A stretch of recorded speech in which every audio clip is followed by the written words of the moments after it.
આજે જામનગર જિલ્લાના દરેક ખેડૂતો આવેદન દેવા આવ્યા હતા કલેક્ટરને, કારણ કે જે વીજ કંપનીઓની દાદાગીરી દિવસે ને દિવસે વધતી જાય છે. ખેડૂતોના ખેતરમાં જબરન ઘૂસી અને વીજ પોલો ઊભા કરવામાં આવે, તેમજ જ્યારે આ વીજ પોલ ધરાથી ઘૂસવામાં તેનો વિરોધ કરવામાં આવે તો પોલીસ ખેડૂતોને પકડી જાય છે. જે દાદાગીરી કરવા આવતા લોકોની જગ્યાએ જે ખેડૂતોની ધરપકડ કરી અને ગેરકાયદેસર જે પ્રક્રિયા કરે છે તેના વિરોધમાં આજે અમે આવેદન દેવા આવ્યા છે. અને ટૂંક સમય પહેલાં જે સરકારે પરિપત્ર આપ્યો છે 2 ગણા વળતરનો, તે પણ અમને માન્ય નથી. તે પણ કંપની તરફેનો છે, માટે અમે 2013ના કાયદા મુજબ 4 ગણા વળતરની માંગ કરી છે.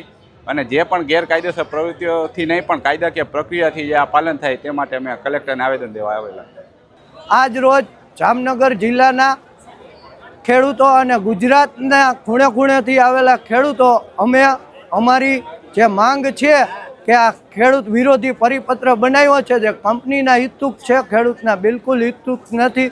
એ પરિપત્ર બિલકુલ આ ગુજરાતના તમામ ખેડૂતોને માન્ય નથી. એવી માંગ લઈને અમે આજે કલેક્ટર કચેરીએ આવેદનપત્ર આપ્યું છે.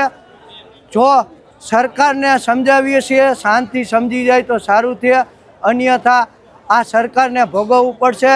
આજ સુધી સરકારે કોઈ ખેડૂતલક્ષી નિર્ણય લીધા નથી.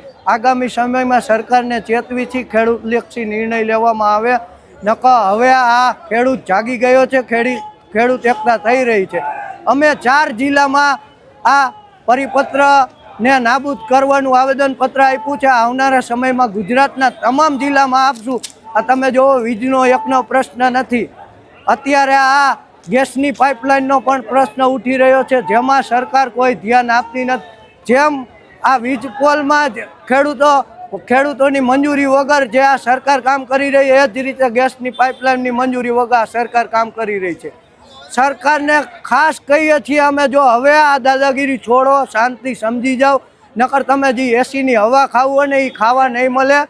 તમે સરકાર રીએ નહીં, ઢોર જેવી છો. માણાનું તમે કોઈ સમજતા નથી, ખેડૂતનું તમે કોઈ સમજતા નથી.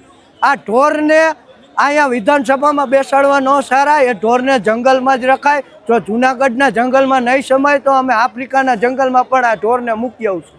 જામનગર જિલ્લાના કલેક્ટર સાહેબને આવેદનપત્ર આપેલું છે કે અત્યારે ગુજરાતમાં છેલ્લા આશરે 3 મહિના થયા ખાનગી કંપનીની દાદાગીરી વધી રહી છે. અદાણી, અંબાણી, પાવરગ્રીડ જેવી અનેક કંપનીના વીજપોલ આવી રહ્યા છે અને ફળદ્રુપ જમીનને શેરણ કરીને વચ્ચેથી વીજપોલ અને ટ્રાન્સમિશન લાઇન પ્રસાર કરવામાં આવે છે. એના વિરુદ્ધમાં આજે આવેદનપત્ર આપેલું છે કે 4/7/2026ના રોજ કૃષિ મંત્રી અને ઉર્જા મંત્રીએ એક પરિપત્ર રજૂ કરેલો છે. એ પરિપત્ર ખાનગી કંપનીના હિતમાં છે, ખેડૂતોના હિતમાં નથી. તેના વિરુદ્ધમાં આજે જામનગર જિલ્લા કલેક્ટરને આવેદનપત્ર આપેલું છે. ત્યારબાદ અને અમારી એક માગણી છે કે ખેડૂતોને એકચ્યુઅલ વળતર આપવામાં આવે, જે ખરેખર નુકસાની છે એનું વળતર આપવામાં આવે. અને ગુજરાતના ખેડૂતોને પણ કહેવા માગી છે કે આજે ખેડૂતો જાગૃત થાવ. આવનારા 100 સમય સુધી આવી જાગૃતિ નહીં મળે, આવો મોકો નથી મળવાનો. આજે ખેડૂતો એક થયા છે અને ખેડૂતોની કાયદાકીય માગણી છે. કાયદાની ઉપરવટ કોઈ ડિમાન્ડ નથી, સંપૂર્ણ માગણી કાયદાકીય છે. ટેલિગ્રાફ એક્ટ 1885 2013નો અધિગ્રહણ છે. ત્યારબાદ કોન્સ્ટિટ્યુશન ઓફ ઇન્ડિયામાં 300A મુજબ કે દેશના ખેડૂતોને પોતાની મિલકતથી વંચિત ના રાખવા જોઈએ અને કાયદાકીય પ્રક્રિયાનું પાલન થવું જોઈએ. ઉપરાંત કલમ 14 મુજબ સમતલ અને ન્યાયિક પ્રક્રિયા થવી જોઈએ. જે આ સરકાર ક્યાંક ને ક્યાંક કંપની તરફી ન્યાયિક પ્રક્રિયા કરી રહી છે, કંપનીના ફેવરમાં કામ કરી રહી છે અને ખેડૂતોને બહુ મુશ્કેલી પડી રહી છે. જોવા જઈએ તો આ વીજપોલ સિવાયના ઘણા મુદ્દા છે, MSPના છે, નકલી બિયારણના છે, સિંચાઈના છે. ઘણા બધા મુદ્દા ઉપર ખેડૂતને છેલ્લા 30 વર્ષથી અનેક મુશ્કેલી ભોગવી રહ્યો છે. એના વિરુદ્ધમાં આજે કલેક્ટર સાહેબને આવેદનપત્ર આપેલું છે. હવે જામનગરના વિરલબાગે ખેડૂત ભાઈઓ તથા મહિલાઓ મોટી સંખ્યામાં ભેગા થયા છે. એનું મેઇન કારણ છે કે આ સરકારની હરામ નીતિ, ખેડૂત વિરોધી નીતિઓને હિસાબે ખેડૂતોને આંદોલન કરવા મજબૂર કર્યા છે. જે અંબાણી અને અદાણીની જે મોદી સાહેબની માનીતી કંપનીઓ છે, તે અમારી સહમતિ વિના, અમારા એમ કે માંગણી મુજબ વળતર આપ્યા વિના જે મનમાની ચલાવે છે, તેના વિરોધમાં અમે રેલી સ્વરૂપે કલેક્ટર સાહેબશ્રીને જે 4/7/2026ના પરિપત્ર જે સરકારે નવો પરિપત્ર જાહેર કર્યો છે તે કંપનીઓના હિતમાં છે, ખેડૂતના હિતમાં નથી. એટલે તારીખ 14/7/2026ના રોજ મોરબી જિલ્લામાં મોટી સંખ્યામાં મહિલાઓ તથા ભાઈઓએ આવેદનપત્ર આપી કલેક્ટર સાહેબને સરકારને લેખિત રજૂઆત કરી છે, જેને આજે હું એમ કે 18-20 દિવસ થઈ ગયા. ખરેખર આપણા જામનગર જિલ્લાના કલેક્ટર સાહેબ કંપનીઓના હિતમાં એવું ઝડપથી કામ કરે છે. હું મારું ગામ સોરઠા, અમારા ખેડૂતોને ગઈ તારીખ 16/7, 23/7 તેમજ 28/7 12 દિવસમાં 3 વખત નોટિસ આપી.